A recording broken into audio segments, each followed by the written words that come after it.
I woke to the sound of something keeping time for me.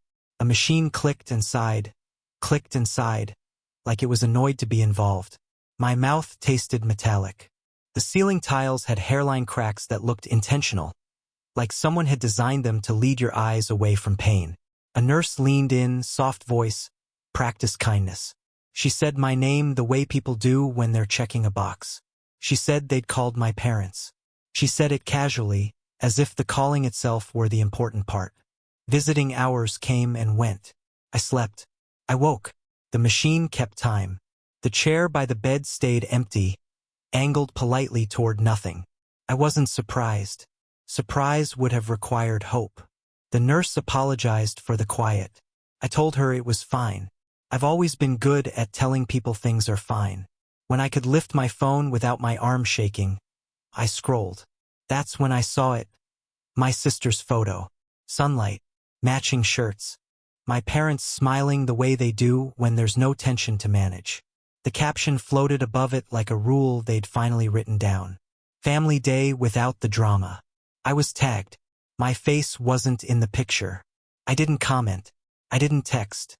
Silence is something I learned young. How to hold it, how to let it swallow reactions before they reached my mouth. Silence is how you stay included. Days slid by in small negotiations with my body. Standing without swaying. Swallowing without gagging.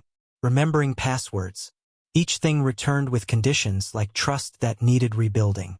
As the fog thinned, something else sharpened. Not anger. Accounting. I replayed years the way you flip through receipts. Every time I'd been called in when something broke, every apology I'd offered preemptively, every event I'd missed because I was smoothing something over somewhere else. I had been useful. I had been necessary. I had not been missed. Late one night, my phone vibrated itself awake. Then again, and again. The screen glowed like it was trying to escape my hand. 74 missed calls. A single text from my father, all caps where concern should have been. We need you. Answer immediately. No question about the hospital. No mention of work. Just need. The word landed where it always had, heavy and familiar. My thumb moved on instinct, already forming the apology, already shrinking to fit. What stopped me wasn't courage. It was exhaustion. A plain, administrative fatigue. The realization that if I answered, the room would fill with them in ways that mattered less than the empty chair ever had. I set the phone face down. The next morning, a woman with a clipboard came in and introduced herself as a hospital social worker. She spoke clearly. She asked about my job. She asked about stress. She didn't soften the questions to make them easier to dodge. Later, an HR representative from work joined by video. There were documents, dates, words like incident and liability. My collapse had a paper trail. It had weight. It meant mandatory medical leave, protected time, limited contact, instructions written down and signed. You're not expected to be reachable, the HR rep said, looking directly into the camera. For anyone, it was the first time someone with authority had said it out loud.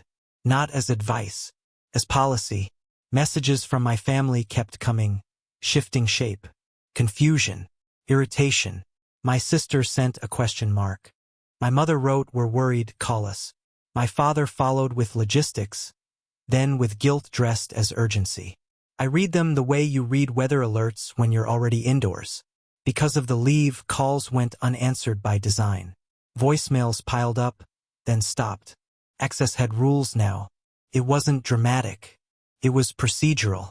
The quiet felt different. Less like absence, more like space someone had signed off on.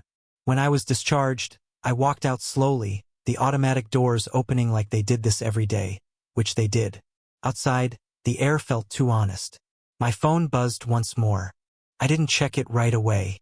I went home. I slept. I ate food that wasn't beige. My body argued with me and then sometimes agreed. I didn't suddenly feel powerful. I felt aligned. Like my insides had finally stopped bracing for impact that never came from anywhere but behind me.